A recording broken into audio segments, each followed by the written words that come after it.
Conservative men are running out of women to marry, and they want to make it everyone else's problem. We live in a very complex world where it's difficult to identify women that are marriage material. If you guys' method is so good, why aren't you married?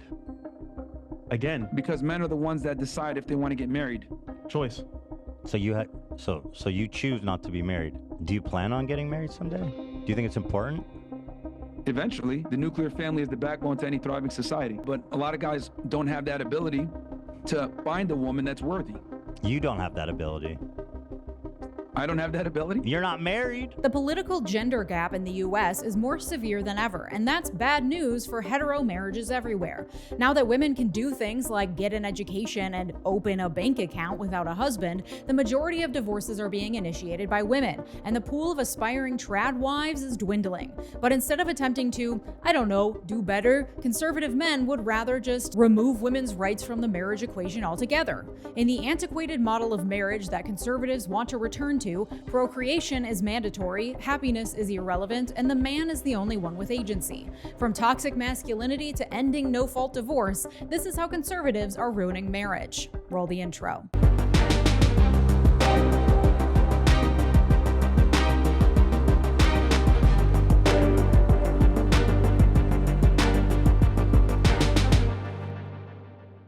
Thank you to my partner on today's video, Lumen. After the stress of the pandemic and a stint working an incredibly demanding job as a corporate lawyer, my body was messed up, to say the least. I gained 40 pounds, lost my period, and was constantly tired all the time, like something was wrong. This experience sent me down a rabbit hole of learning everything I could about health, wellness, hormones, and metabolism. Turns out it's all connected, and it's not as simple as calories in versus calories out, and just eat more vegetables and protein, you'll have more energy. And once you start down that rabbit hole, you'll find a million purported experts online giving you advice that's iffy at best, and it's overwhelming and impossible to know what's actually right for your body. That's where Lumen comes in. Lumen is the world's first handheld metabolic coach. It's a device that measures your metabolism through your breath. And on the app, it lets you know if you're burning fat or carbs and gives you tailored guidance to improve your nutrition, workouts, sleep, and even stress management. It's so much more than counting calories or tracking macros. Lumen gives you recommendations to improve your metabolic health based on the context of your breath measurement. Lumen has logged 55 million metabolic measurements and are the leading experts on metabolic health. Their recommendations are science-backed and personalized to your measurements, so you know you're doing what's best for your body. Having that personalized insight into how your body is functioning is so key to learning how to make your body feel the best that it can feel. All you have to do is breathe into your Lumen first thing in the morning, and you'll know what's going on with your metabolism, whether you're burning mostly fats or carbs. Then Lumen gives you a personalized nutrition plan for that day based on your measurements. You can also breathe into it before and after workouts and meals, so you know exactly what's going on in your body in real time. And Lumen will give you tips to keep you on top of your health game. To get 15% off your Lumen, just click the link below or go to lumen.me/Leeja and start taking charge of your health today. Thanks, Lumen. Fewer Americans are getting married today than 20 years ago. When we do marry, we're older and produce fewer children. This is all intensely alarming to conservatives who insist that heterosexual, married, nuclear families are the key to a thriving nation. Conservatives yearn for the good old days when relationships were so much simpler, back before women had so many rights and still needed a husband to function in society, when marriage was an institution, not a partnership. Since the feminist and psychological movements of the 20th century, marriage has been evolving towards a partnership or soulmate model,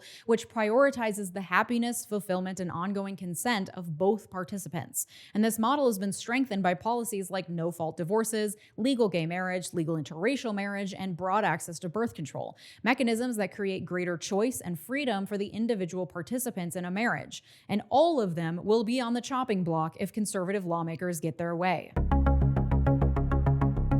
Anytime culture starts leaving conservatives behind, they whip up a moral panic to force extreme policies that don't actually fix any of the problems they purport to solve. Even though women are out here en masse saying they'd rather meet a bear in the woods than a strange man, at no point are conservatives stopping to consider that maybe their violent, misogynistic, condescending alpha male shtick could be part of the problem. At no point are they considering the research coming out of Singapore and South Korea showing that divergent attitudes between between the sexes about politics, family, and gender roles are playing a major role in historically low marriage and fertility rates. At no point are they considering that maybe decades of conservative policies promoting mass incarceration, increasing wealth inequality, and removing social safety nets could be to blame for declining marriage rates. Nope, conservative men couldn't possibly be wrong, so the marriage model itself must be the issue. Republicans claim their interest in reviving the antiquated institutional marriage model is rooted in family values and a desire to protect children. But it's really about power and control, restoring an unquestioned patriarch to the center of the American family and of American life,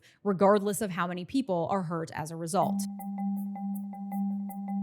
To understand why the institutional marriage model is so objectionable, we have to talk about coverture. Coverture is a long-standing legal practice that we inherited from the British in colonial times. Coverture held that no female person had a legal identity. At birth, a female baby was covered by her father's identity until she got married and switched to her husband's. As historian Catherine Algor writes, the husband and wife became one, and that one was the husband. Because they did not legally exist, married women could not make contracts or be sued, so they could not own or work in businesses. Married women owned nothing, not even the clothes on their backs. They had no rights to their children, so that if a wife divorced or left a husband, she would not see her children again. Married women had no rights to their bodies. That meant that not only would a husband have a claim to any wages generated by his wife's labor or to the fruits of her body, that is, her children, but he also had an absolute right to sexual access. Within marriage, a wife's consent was implied, so under the law, all sex-related activity, including rape, was legitimate. His total mastery of this fellow human being stopped short, but just short, of death. Of course, a man wasn't allowed to beat his wife to death, but he could beat her. Coverture has never been formally abolished, but it has been eroded over time as women have gained more and more rights. And some of these rights have only been around for a very short time. In 1965, within my mother's lifetime, married women stopped needing their husband's permission to access birth control. In 1974, women gained the right to get a credit card in their own name. In 1993, marital rape became a crime. 1993, that's within my lifetime. The traditional institutional model of marriage that conservatives pine for was designed for a society in which women didn't have the right to exist without a man. All the tradwife Instagram influencers flooding our feeds may seem to be happily opting into their lifestyle, though the cracks are starting to show a little bit. But the thing about conservatives is that it's never enough for them to make their own choices. They want to control everyone else's choices too. The homemaker propaganda conceals a darker agenda to strip women of their independence, something conservatives have been gunning for pretty much as long as women have had rights. In fact, the political gender gap first appeared in the election of 1980, when women rejected Reagan for his opposition to the Equal Rights Act, his ties to the New Right, and his statement during the campaign that a wife in the workforce threatens the very structure of family life itself. Just with the context of this history alone, it's understandable why women would think twice before getting married to men. But some of us continue to opt in, including me. In case you didn't know, I'm getting married this fall, like in a few weeks. I'm not stressed at all. And so far, the thing that surprised me the most about the planning process, other than the astronomical cost of flowers, Jesus Christ, is how sentimental certain aspects are turning out to be for me. I don't usually think of myself as a sappy romantic type, but little things about the wedding are really tugging at my heartstrings. And I think that's because it's so rooted in our values and relationships, and therefore feels like a very individualistic expression of our love, which is what the modern soulmate model of marriage is all about. Until around the late 1960s, most Americans saw marriage through the lenses of duty, obligation, and sacrifice. Stable income, an orderly home, and shared religion were seen almost universally as the foundations of a successful union. That all began to change as the logic of the feminist and psychological revolutions gained popularity, shifting the focus of marriage toward individual fulfillment and personal growth. The emerging soulmate model of marriage prioritized the emotional welfare of adults for the first time, introducing the notion that miserable couples sticking it out for the kids might do more harm than good long term.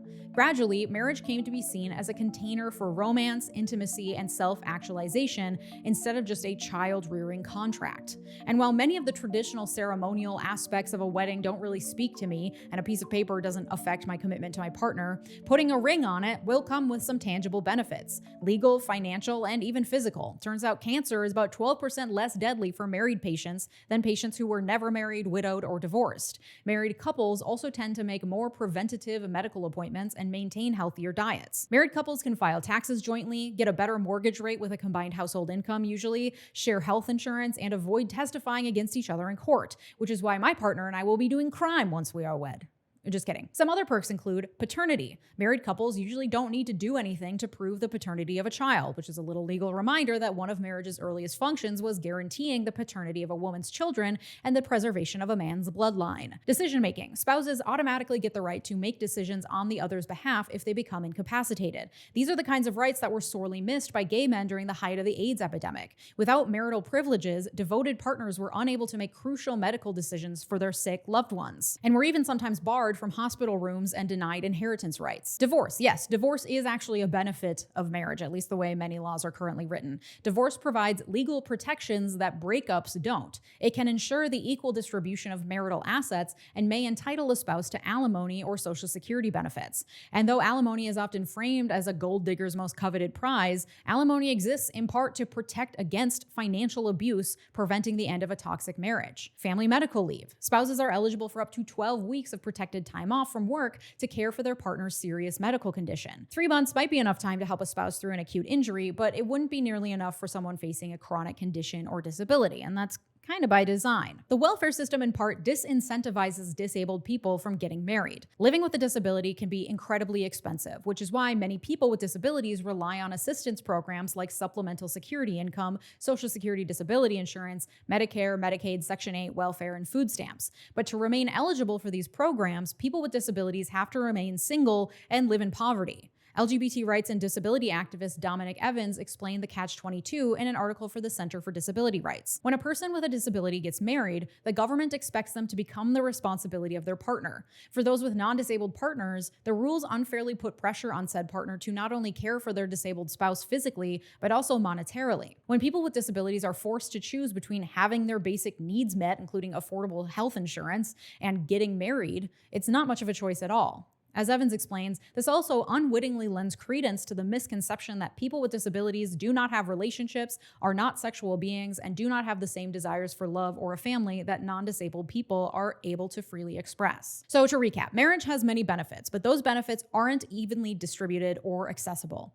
Disability or not, the welfare system generally disincentivizes marriage. For many people with low income, getting married, even to someone with lower income, can cause a family to completely lose their benefits. For example, if a low-income woman marries a man of similar or more moderate means, she could become ineligible for programs like Section 8 housing and cash benefits like the Earned Income Tax Credit. These so-called marriage penalties can add up to tens of thousands of dollars when the full set of benefits lost across all programs is calculated. And some of these benefits can go away even before marriage. SNAP benefits or food stamps are calculated based on household size, making it less attractive for people on benefits to even live with a partner, let alone marry them. Increasingly, marriage is the domain of the affluent and educated. Since 1979, both the middle class and lower class have seen a steady decline in marriage, reaching 66% and 38% respectively by 2018. In contrast, marriage in the upper class has held relatively steady, dropping from 82% to 80% over the same time period. Today, the upper and upper middle classes consistently marry at high rates, defer childbearing until marriage, and divorce less frequently than other groups.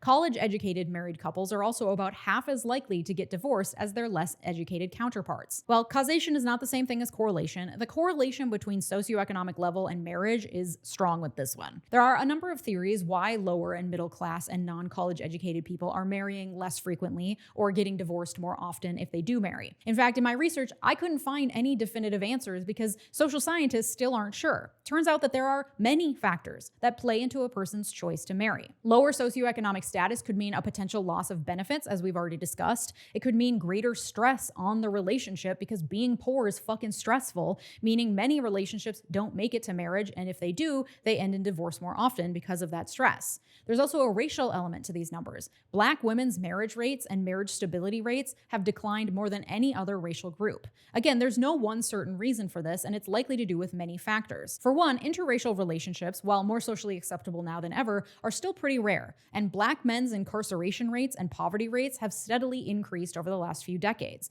Meanwhile, Black women's education rates have increased, leading to a disparity in available men. Black men are also twice as likely as Black women to marry outside their race. Those overall lower marriage rates are contributing to the trend and are an example of how many different factors have come together to affect the declining marriage rates. This is especially important to acknowledge in light of the fact that conservative policies to fix the declining marriage rate tend to be very one-dimensional and fail to acknowledge this complex mix of factors. And one additional factor I think may just be the biggest factor contributing to women not wanting to marry men anymore, and that's the whole feminism thing. Now that women have freedom, they no longer need men to exist, and so men have to have actual personalities now and can't just expect women to want them for the mere sake of being men. Old-timey marriage laws benefited men because they didn't have to be likable or interesting. Having all the power made that unnecessary. And who are the men who want to go back to a time when they didn't need to be likable or have a good personality? Conservative men. And conservative men tend to go to college less often than liberal men. So the liberal men are going to college and meeting similarly college-educated women. Some of the men are developing actual personalities, and so the higher-educated, upper-class couples are tending to marry more frequently than lower and middle-class folks, where a lot of the conservative men like to scuttle around. And women are going to college at higher rates than men now, leaving even fewer eligible men with actual personalities to go around. And that's not to say that there aren't conservative married men in the upper strata, of course. J.D. Vance went to Yale and has the personality of an underdeveloped AI chatbot, and he managed to find a woman to marry. There's an exception to every rule. That's also not to say that men without college degrees or in lower socioeconomic strata can't have great personalities and be perfectly marriageable. That is not what I am saying. But there's something going on in the middle and lower classes that's pushing those marriage rates ever lower. And while part of it is due to how the welfare system disincentivizes marriage, along with many other interacting reasons that I've already mentioned, part of it also has to do with the fact that women no longer need men. And with the power of choice bestowed upon them, they can't find any men that they want to keep around. And that makes some men very, very angry. Men lead, women follow. Knock her off that pedestal so she gets back down to your level and looks up to you. I think if you're in a serious relationship with a girl, she should not have an Instagram. That's cheating, in my opinion. I think a woman having an Instagram is 100% cheating, especially if she has scantily clad photos of herself on the internet. She's not. The amount of money that you two girls are making, is it worth giving up a family and love? Because any man that is worth his f***ing salt that you would even be attracted to wouldn't put up with it. I can tell you right now. And you, my dear, are a depreciating asset. You can separate, but you can't actually divorce. That's not a real thing. Even though it might be like physically abusive. You gotta endure. People are too. You want to stick in the relationship? People are just. See, I mean, look, people I'm gonna be nowadays honest. are just pussy. Everybody quits. Everybody gives up. It's too hard. How many 65-year-old women do we have to hear saying that I marched with the feminist movement and I bought into the fact that men are the enemy? I've never been married. I'm alone and I'm miserable and I wish I would have never bought into that philosophy. And so while they're also commenting under aliases on incel chat rooms about not being fuckable, shit men are also pushing to make it harder for women to get out after the marriage papers have been signed. Opponents of no-fault divorce argue that making divorce too easy has hurt families and turned children into casualties of a war on men.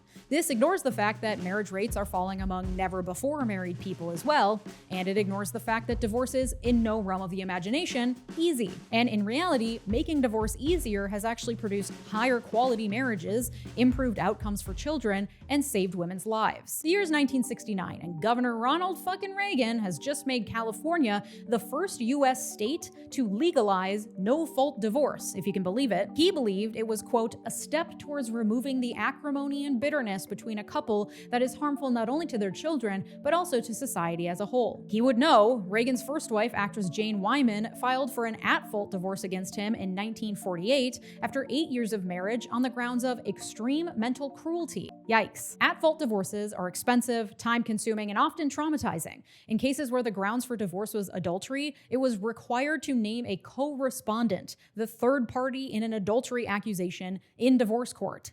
Messy. and stressful for children. Interestingly, the transition to no-fault divorce began as a conservative ploy to boost marriage rates that were suffering in the wake of a cultural revolution that made marriage seem like too much of a gamble if the only way out was an at-fault divorce. Why enter a marriage at all if you're trapped there despite growing apart? Giving an easy way out was meant to encourage marriage. In Louisiana, Arizona, and Arkansas, couples who want a higher stakes marriage contract can opt into a covenant marriage, an arrangement that outlines a limited number of grounds for divorce, including adultery, physical abuse, and drug use. The spouses in a covenant marriage also commit to receiving premarital counseling before their wedding and marital counseling when they're considering a divorce. Among supporters of covenant marriages is House Speaker Mike Johnson, who joined a covenant marriage with his wife shortly after his home state became the first in the union to recognize covenant marriage. And honestly, great. I'm happy for them. They made a choice for their family. Congratulations. The problem, as with many conservative wedge issues, is that they're not happy with just doing it for themselves. They need to force everyone around them to do it too.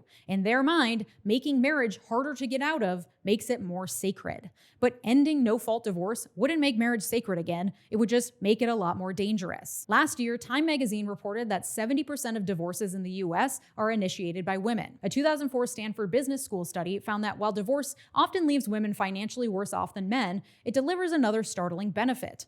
In states with no-fault divorce, domestic abuse fell by as much as 12.8%, and women's suicide rates dropped by 20%. So let me say that again. In states with no-fault divorce, women unalived themselves 20% less. Ending no-fault divorce would endanger women and children and wouldn't improve marriage rates. But the fact that the policy won't work, and we have historical data to prove it, won't stop Christian conservatives from pursuing it. And they've become increasingly brazen in the wake of the Dobbs decision overturning Roe v. Wade. In my recent video, we talked about how access to birth control and IVF are now being targeted by the right. It's all part of the same playbook designed to re-entrench so-called conservative family values by 1, incentivizing heterosexual marriage and procreation, and 2, systematically disempowering women. And look, as I said, I do think that feminism and women's rights are partially the cause of falling marriage rates. We no longer need men. 80% of women report having experienced sexual assault or harassment at some point in their lives, usually perpetrated by men. We'd literally rather run into a bear than a man in the woods. Why would we want to marry a man? But almost all of us like the benefits that we've received as a result of the women's rights movement. I love voting, love a good credit card, literally wouldn't be making these videos but for my sweet, sweet right to own an LLC. So the answer to this is not draconian policies that force women back into the kitchen against their will. That's just not realistic. And yet, let's talk Project 2025, shall we? Its 1,000-page manifesto says, and I quote, "Families comprised of a married mother, father, and their children are the foundation of a well-ordered nation and healthy society. Today, the American family is in crisis. 40% of all children are born to unmarried mothers, including more than 70% of Black children. There is no government program that can replace the hole in a child's soul cut out by the absence of a father." That's right, ask any child of a lesbian couple and they'll tell you, you know what, there's a hole in my soul. Can't quite put my finger on it. Probably lack of dad. The chapter goes on to call fatherlessness one of the principal sources of American poverty, crime, mental illness, teen suicide, substance abuse, rejection of the church, and high school dropouts, lamenting that so many of the problems that government programs are designed to solve but can't are ultimately problems created by the crisis of marriage and family. The crisis of marriage and family is to blame for absentee dads. Not, I don't know, the fact that government programs can't solve the problems because Republican policies have been chipping away at their funding for 5 decades. Couldn't be that. But wait, there's more. The solutions proposed in Project 2025's mandate for leadership to solve their alleged marriage and family crisis center on pumping religious propaganda through federal programs, including the following: Healthy Marriage and Relationship Education Program to provide educational information on healthy marriage and relationships at Title X family planning clinics. What do they think makes a healthy marriage? Who knows? I can't imagine it's good. Teen Pregnancy Prevention and Personal Responsibility Education Program. Abstinence propaganda with a heavy dose of family values. The Child Welfare Provider Inclusion Act, which ensures that providers and organizations cannot be subjected to discrimination for providing adoption and foster care services based on their beliefs about marriage. Meaning, adoption and foster care services can discriminate based on marriage. No marriage, gay marriage, anything that doesn't align with one very specific view of what makes a good family. They also propose a range of fatherhood training courses, mentorship programs, and propaganda campaigns as part of a family values and pro-marriage approach to public health, as though the reason for absentee fathers is a lack of Christian parenting classes and not because of, I don't know, a dramatic increase in wealth inequality, mass incarceration, and a lack of social services leading to increased childhood poverty, which is a direct indicator of later in life addiction and criminal activity, both of which make it hard to be a particularly present parent, you know? But I'm just spitballing. While conservatives try their best to teleport us back to 1950, there is still a real problem to be solved. Low marriage and birth rates can lead to population collapse, fewer people to work in key industries and pay into programs like Social Security. We're already starting to see the consequences of decreasing birth rates and how our families operate. In 2010, there were more than 7 family members available to care for each person over the age of 80. By 2030, there will only be 4. Countries have tried raising their birth rates through incentives like paid family leave, daycare, and tax bonuses, and restrictions like cutting down on abortion and contraception, but nothing has proven to be the magic bullet.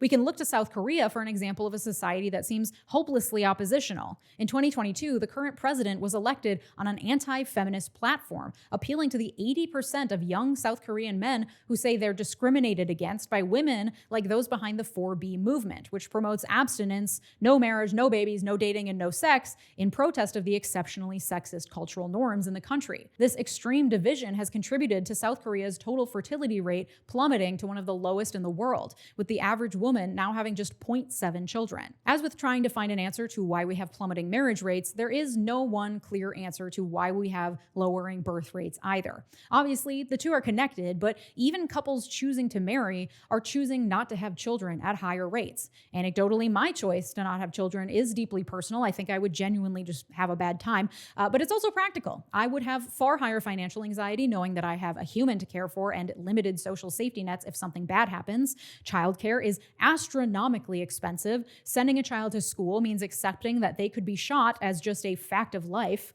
I'm skeptical that we'll have a livable planet 100 years from now. And if I lived in a state with strict abortion laws, just getting pregnant is more life-threatening than ever, when doctors have to wait for your miscarriage or ectopic pregnancy to become septic before they can even try to save you. All of the policies that conservatives hold dear, supporting big coal and oil, increased abortion restrictions, decreased spending on public programs, all of it disincentivizes procreation. And shitty conservative men are also partially to blame for why women don't want anything to do with marriage and birth to begin with. So honestly, I don't know the answer other than trying to raise better men, but I do know that we have to do better than what the conservatives have planned. Ending no-fault divorce in the hope of preserving and promoting marriage will backfire and cause even fewer people to get married. Christian parenting classes won't solve a fatherlessness crisis caused by mass incarceration and poverty. And incentivizing two-parent households won't ensure better outcomes for kids, because raising children successfully has to do with a lot more than the number of adults living under the same roof. So please, for the love of God, vote this November. Are you registered? Go to vote.gov for more information. Thanks to my newest patrons, special thanks to my royal patrons, and an extra special shout out to my multi-platinum patrons, 𝗕𝗓𝗓𝗏 Joshua Cole, Thomas Johnson, Sophia Sands, Anthony Giles, Tay, and Brett Piantek. Your generosity makes this channel what it is, so thank you. If you'd like ad-free access to all these videos, check out my Patreon today. And if you like this video, you'll also like the one I made about how the religious right ruined everything. Thanks so much for watching. Have a good day. Bye-bye.